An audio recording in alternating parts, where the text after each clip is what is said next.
Good morning to class 10 biology students. Now we are going to discuss our last topics, that is renal failure and dialysis. Sometime it has happened that our kidney stop to do work. Kidney जो है वो हमारा काम करने बंद कर देती है. उसके कई रीज़न हो सकते हैं. कोई इंजरी हो सकती है हमारी किडनी में, कोई इन्फेक्शन हो सकता है हमारी किडनी में, हो सकता है ब्लड फ्लो रेस्ट्रिक्ट हो गया हो, रेस्ट्रिक्टेड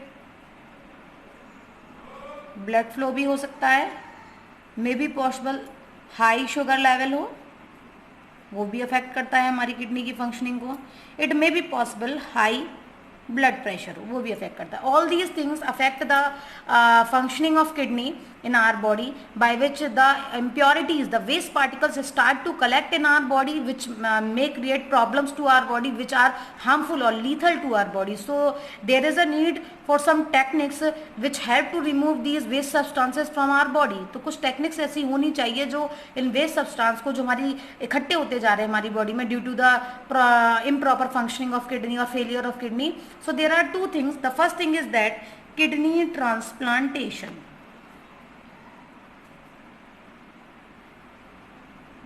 जो पहला तरीका है और एक्सपेंसिव तरीका भी है, एक्सपेंसिव तो खैर सारे ही होते हैं, पहला तरीका है किडनी ट्रांसप्लांटेशन.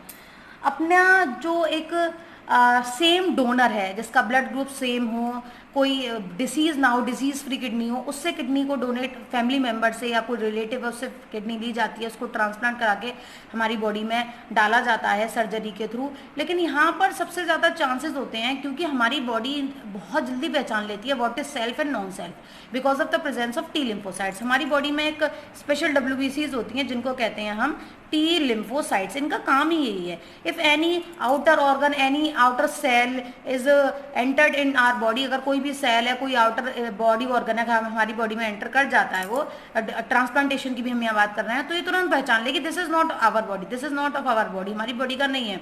अगर कोई पैथोजन में बीमारी हो जाती है तो सबसे पहले पहचानने का काम कौन करती है? यही करती है टी लिम्फोसाइट. तुरंत इनको जैसी खबर मिलती है तो बी को खबर पहुंचाती है कि now any pathogen antigen enters into our body, you start to fight, to start to make the antibodies, start to make the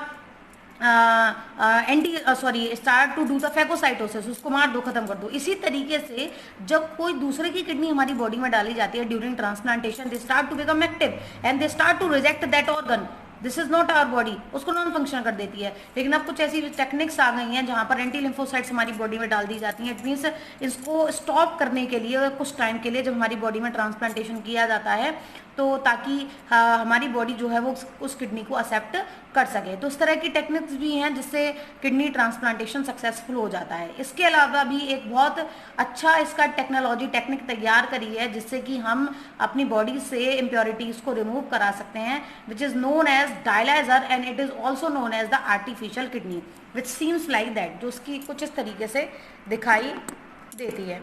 it is a dialyser. Basically ये एक टैंक टाइप स्ट्रक्चर होती है जिसमें ट्यूब्स कनेक्टेड होती हैं, tube होती हैं बहुत सारी, which is made up of cellophane, जो सेलुलोज या सेलोफेन की बनी होती हैं. It means these are semi permeable nature. कैसी होती है? सेमी परमेबल होती हैं. अब फंक्शनिंग क्या है सीधे डायलाइजर की, इसके बारे में बात करते हैं. डायलाइसिस की ट्यूब के दो पार्ट होते हैं. First part is connected to our renal artery, it means it carries the dirty blood, and another part when the blood is purified, it is pure blood is given by the another end of tube into the renal vein, by which the blood is purified and get given back to the body. Now the patient which is going on this dialysis, जो dialysis जिसकी हो रही है, जो dialyzer पर जिसको रखा गया है, the first end of tube is connected with the renal artery and the dirty blood which contain the impurities along with urea and other impurities connected to this tubule.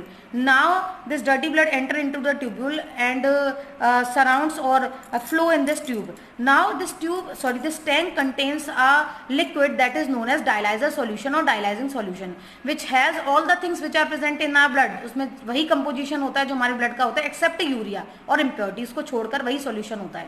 And when this impure blood come into the tube, जब ये impure blood tube में आता है, as we know this tube is the semi permeable tube. ये tube क्या? Semi permeable tube है.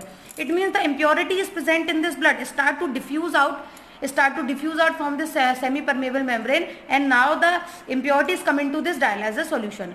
तो जब ये हमारा डर्टी ब्लड इन ट्यूब में आता है, और क्योंकि ये ट्यूब हमारी कैसी है, सेमी परमेबल मेम्ब्रेन है, तो जो इम्प्योरिटी है हमारी ब्लड में से वो डिफ्यूज होकर कहाँ चली जाती हैं, इस सॉल्यूशन में चली जाती हैं। तो आप देख रहे हो एक साइड से फ्रेश डायलाइजिंग सॉल्यूशन डाला जा रहा है, क्योंकि और एक तरफ से देखिए कि जो इम्प्योरिटी जब इम्प्योर हो जाता है डायलाइजिंग सॉल्यूशन तो उसको निकाला जाता है। ये प्रोसेस कंटिन्यूटी में चलती रहती है, जब तक चलती है जब तक कि हमारी बॉडी से सारे यूरिया को, सारे वेस्ट को रिमूव ना कर दिया जाए। इस तरीके से पेशेंट को डायलाइजर पर रखा जाता है, जिससे इम्प्योर ब्लड को पहले ट्यूब में डाला जाता है। इम्प्योर ब्लड में से जितनी भी इम्प्योरिटीज हैं वो रिमूव होकर कहाँ जाती हैं, डायलाइजिंग सॉल्यूशन में।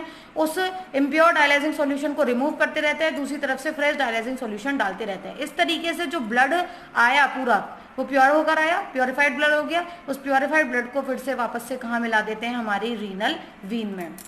Normally if condition is there that person one kidney is not doing the work, then another kidney can do the work of both kidneys. अगर नॉर्मली ये हुआ है कि अगर पर्सन की दोनों किडनी एक किडनी खराब है तो वहाँ पर एक किडनी दोनों का अच्छे से फंक्शन कर सकती है। And in case if both kidneys are non functional, not doing the work proper, then first method is to do the transplantation करा लेना चाहिए। But as we know that kidney transplantation are not very much successful, बहुत ज़्यादा successful नहीं हो पाते, हालांकि अब बहुत होते हैं क्योंकि इतनी अच्छी टेक्निक्स आ गई हैं। तो जो दूसरा तरीका है वो पेशेंट को डायलाइजर पर रखा जाता है। काफ़ी एक्सपेंसिव होती है ये भी प्रोसेस, और डिपेंड करता है कि किडनी कितनी डैमेज है, कितनी फंक्शन नहीं कर रही है, उस हिसाब से कुछ डेज के गैप में डायलाइजर पर रखा जाता है पेशेंट को, और वहाँ पर उसकी टर्म बाई टर्म उसके जो डर्टी ब्लड है उसको प्योर किया जाता है और उसे बॉडी से रिमूव किया जाता है, इम्प्योरिटीज़ को, प्योर ब्लड को वापस से बॉडी में डाल दिया जाता है। So this is the whole thing about the first chapter. It means now we have completed our first chapter. आज हमने अपना क्लास 10 बायोलॉजी का फर्स्ट चैप्टर कंप्लीट कर लिया है। It means I have given you all the topics. If you have any query regarding anything, then you can write in my description box. आप description box में दे सकते हो। And in case of my student, they can ask me privately, personally, वो मुझे message करके पूछ सकते हैं if you have any doubt. So please go through all the concepts which are given इन आपको जो सारे कंसेप्ट दिए गए हैं, आप एक एक करके वीडियो देख सकते हो सारा, और कोई भी प्रॉब्लम हो मुझसे पूछ सकते हो। Okay, next time we will come with the another chapter. हम दूसरे चैप्टर से स्टार्ट करेंगे, control and coordination. Till then good bye, have a beautiful day.